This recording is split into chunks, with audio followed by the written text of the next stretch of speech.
Welcome back to the channel. Today you're going to learn 5 German words about shapes to improve your pronunciation. Are you ready? Let's go. Würfel, Würfel,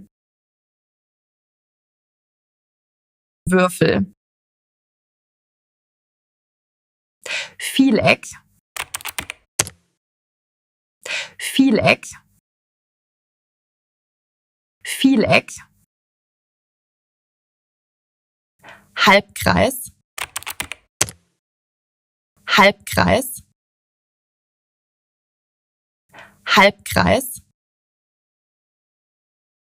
Sechseck, Sechseck,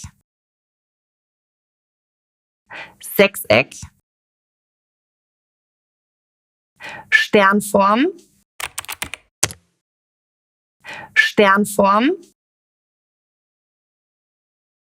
Sternform.